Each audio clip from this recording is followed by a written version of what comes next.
Hey, what's going on YouTube? Welcome to another Q&A video. Today, I just decided to take some of the questions you guys asked me on my last Q&A, and today I'm just going to answer some of those questions. So let's hop right into the first one, which comes from Amiel, who says, I started playing League about 3 months ago, and every time I get autofilled jungle, I dodge because it's just a role I was never confident in learning. I recently tried Warwick and Pantheon, and there's just so much I don't know other than champion mechanics. What can you go to learn the basics? Sorry for the essay. Now, I should definitely make a jungle how-to video because it is my main role after all, but you should basically just watch, whatever champion you're trying to learn, a guide on them, and then kind of follow the jungle paths, and then you kind of go from there. The jungle matchups are kind of important, but they're not really what's most important about jungle. It's more so how to move around the map and be where you need to be at the right times. That mostly comes from just playing the game, honestly. Like, you need to predict where the enemy jungler is, play some deep wards if you need to just to keep track of that, and go from there. The matchups in lane are also going to be very important. Like, you need to know, if you have a Lucian bottom lane with a Braum or something like that against something really weak in the early game, you're probably not going to have to gank that lane too much, but the enemy jungler may go there and try to help that lane.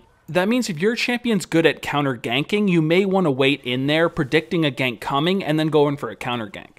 There's honestly so much that goes into being a good jungler. I wouldn't worry about it too much because you are getting autofilled after all. It's not something you're supposed to be good at because it's not like it's your main role. For something like that, I would say it's probably better to spend more time learning your actual role and the off role you've selected, not the other things you're getting autofilled into. That's honestly a question I could have answered for like 20 minutes, so sorry if that was a bit too generic, but I will probably make a video on how to jungle later on in the future. Now for our next question, Scorch says, what do you think of playing AD carries in mid? Examples are Lucian, Jhin, and Vayne. I would say certain AD carries do have a place in mid lane. If you're against something like a Kassadin or something really weak in the early game, playing something like a Lucian to stomp that lane and snowball really quickly is actually pretty good. There is, however, a lot of hard matchups for those AD carries as well against a lot of the mages out there that have decent ranges, so it's not great to first pick. Having them available, however, as like a counter pick is actually a pretty good thing though. For the third question, Zephius Zoe says, would you still recommend Dark Harvest on Kha'Zix even after the nerfs? Now, in certain champions like Kha'Zix, Dark Harvest is actually still the strongest option. Of course, you can still go for things like Electrocute or whatever instead, but Dark Harvest will give you the most damage and is great at your burst combos.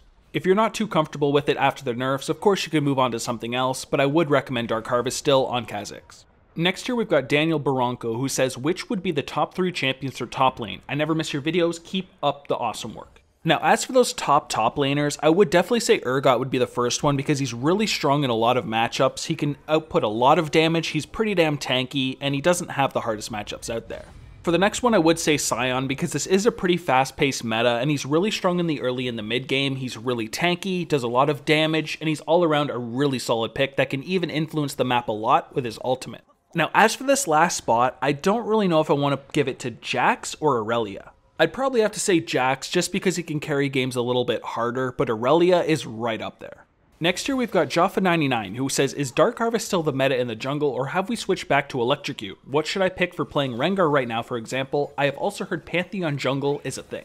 So yeah, I was kind of talking about that with Kha'Zix a little bit earlier on. Dark Harvest is still definitely the best on him, and I feel like it is on Rengar as well. And you are also right, Pantheon jungle is a thing right now and it is decently strong as well. I wouldn't go for Dark Harvest on him, but instead I would go for Electrocute. It's just so easy to proc with his E ability and I feel like Electrocute is definitely the best on Pantheon. However, on those other junglers that like to delete people really quickly, you definitely want to go for Dark Harvest. Now for the next question, Alexander says, since Darius got buffed in the recent patch, does that make him good for top lane? I'm not keen on picking him though because he gets kited easy. The second part you said about Darius is very true. He can get kited pretty easily, which is why I don't like to pick him too much myself, but he is very strong in certain matchups in the top lane. As long as you're not against very mobile champions like say Lissandra in mid lane and Quinn in top lane, Darius can be a very strong pick, but you have to be very careful what you pick him into. It is of course very frustrating just to play a Darius to get kited all game long. So for the next question here, Spooch says, how do I play Kassadin if I'm against long-range champions? So just like in the previous question, this is going to also be pretty damn frustrating to deal with. You scale like a monster in the mid and late game, but in the early game, playing Kassadin really sucks. In a lot of those harassy long-range matchups, you're going to have to be very careful in the early game and just farm safely and wait until you outscale the champion. As a Kassadin, you're not going to really ever have the worry of, oh no, I got to make a move because I'm going to get outscaled. You're going to be the one that outscales almost every matchup out there, so play safe, get your farm, and then stomp them later on. Next here, Roman115 says, since Season 8 is about to end, who do you think is the best champions of each lane and jungle? So for the first pick for top lane, I would have to give it to Urgot because he's really strong in a lot of matchups. He doesn't really have a lot of hard ones out there. It can actually carry pretty decently as well for a top laner. I am of course assuming this is for just solo queue, so I would say Shaco would be the jungler. He has the potential to win almost every jungle matchup out there. His ganks are just insanely strong and he can really influence the map. You of course have your really strong stealth as well, and you can take all sorts of different ganking routes as well, so the enemy pretty much always has to fear a Shaco unless they finally see him on the minimap. As for the mid laner, I'd have to give it to either Ahri or Kassadin. If I have to lean towards one, I'll probably go with the Ahri because you are a lot safer and you can carry even in the mid game as well. You don't have to rely on getting to the late game like a Kassadin.